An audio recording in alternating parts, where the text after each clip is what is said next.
how do we approach this? And then, so the main thing now is, so now from the book, like a key step, towards that is number one, constructing a practical plan, right? So now the idea now is, before we go about, being organized in our planning, we must have like an aim, an objective, to what we want to achieve. For Nene now, it could be she has an event coming up and she needs to cater for, say, like a wedding or like a party or like whatever it is. So the plan now is to cater for that event. And then how she goes about, the catering and executing, the different processes involved, as well as delivering on the final result, matters a lot. So, but now we would bring this home, let's not think of it so much from like an organizational, point of view, but more like a personal point of view now. Because the theme of the book, like I said earlier, was Think and Grow Rich. And the riches that we're talking about is like personal. So we're looking at, basically success, right? And then how do I, go about being more successful, in the course of what I have to do. So when trying to like achieve your plan, the first point that I'll be looking at, number one, associate yourselves with people, like the right people, to create a direction and to put the plan that you have into action. But then before you get to that point, you need to identify who are these people, right? So for example, I'm about to embark on a business. I want to go into something new. I want to begin a certain career, maybe real estate or something. I just got some money, and then like I want to invest my money and start up something. It could be a field where you have no experience in and all of that. But then, how do you go about it? Number one, you need to identify certain people. Now, according to the book Think and Grow Rich, these people are known as the mastermind, right? So you need to first of all find out who are these people. Now, from this context, now these people, could be people that you look up to, like your mentors, people that have achieved in that particular area or field that you want to embark on. You could in return for their help and their cooperation. That's another point that the book highlights, which I agree. Life is all about give or take, or give and take rather. And you can't give what you don't have. Most times you can't do things alone. Nobody is an island on his or her own. So for example, maybe I want to do something and I know Emeka has a very, very strong proficiency in that thing, but I need his help. I need to tap, I need to pick his brain, as some people say. Now I need to know, what can I offer Emeka that, in exchange for the knowledge that I would gain from him, right? Most people don't think like this. Most people are one direction now.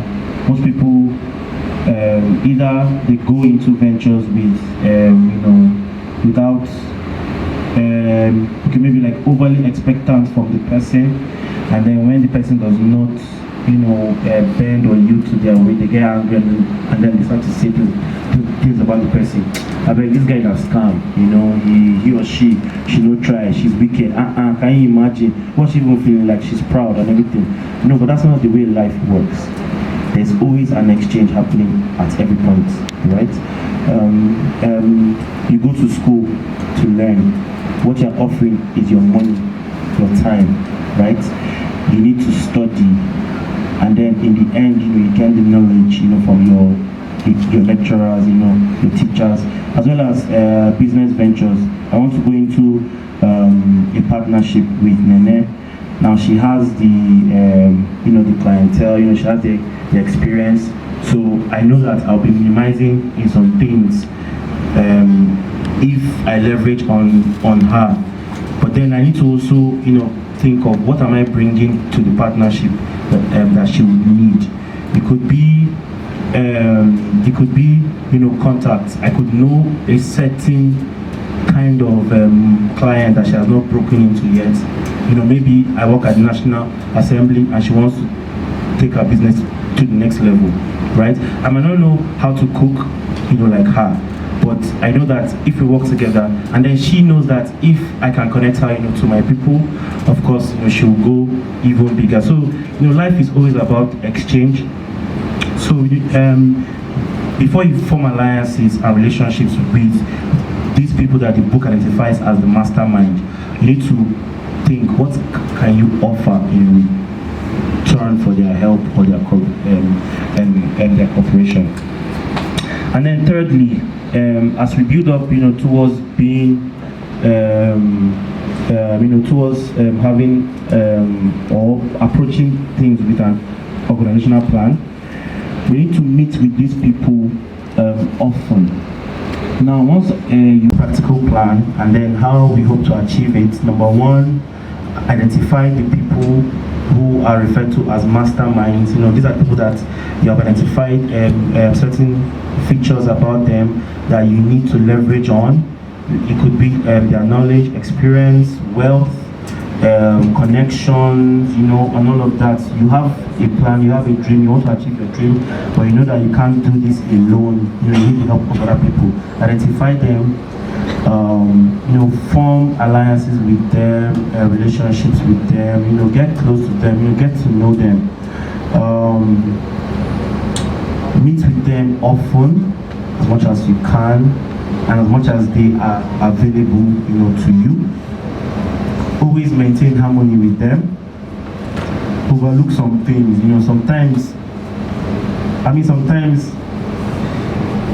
if somebody calls you a fool, right, and you get angry, and how they just talk to me, and then that means at some point you have accepted that I'm a fool, sha. But if somebody calls me a fool and I know I'm not a fool, man, your words just fall on the ground. I know what I have to achieve, and you're calling me. It's like when you go for a recruitment process. You know how crazy it can be. You see queue, you see lines everywhere, and then people have been standing, or like the PVC time. People have been under sun for long, and I know that it's just like 10 more people, between me and the unit. And then maybe somebody wants to talk rubbish. I will not even send you. My own is that I want to reach the front and get my own PVC or something. So sometimes you need to overlook some things. Now, so you know what you want to do, right? You know who you need to meet to do what to get you to where you want to get to. Now, what are some of the tools that we can take advantage of? I'm going to just talk about it, not just addressing it from people's perspective, but from also organizational perspective. I'm going to go with just 2 lines. The first thing is clear the cobweb out of your thinking. This line is coming from Napoleon Hill's, one of Napoleon Hill's books on success tree question mental attitude. It says clear the cobweb out of your thinking and then go the extra mile.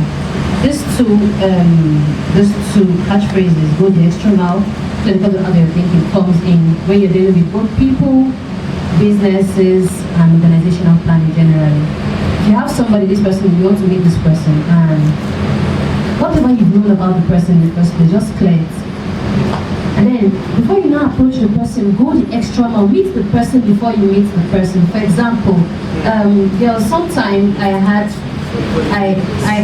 knew of someone, and then I'm looking at the person is just all coded, I'm like, this one, if I approach him now, you start for me. So I started paying attention to the person's personality. Boom. I started doing research. I did INFJ, INPJ. I saw that, okay, people that are like this, how do they behave? What is their... Then I saw this person likes some certain kind of luxury items, paying attention to some details. The person is there, the person is cleaning all the chair and all the tables. He just wants, before he drops his stuff, you make sure that that place is really clean. Like, okay, this person's personality is what? At that moment, you are starting to do a research on the person. So if the person blots out and is angry, and because of your research, you go the extra mile, you can actually now say that this person is like this, and then you know how to address it. If the person is angry, you know that this is not anger, this is out, it's coming from somewhere.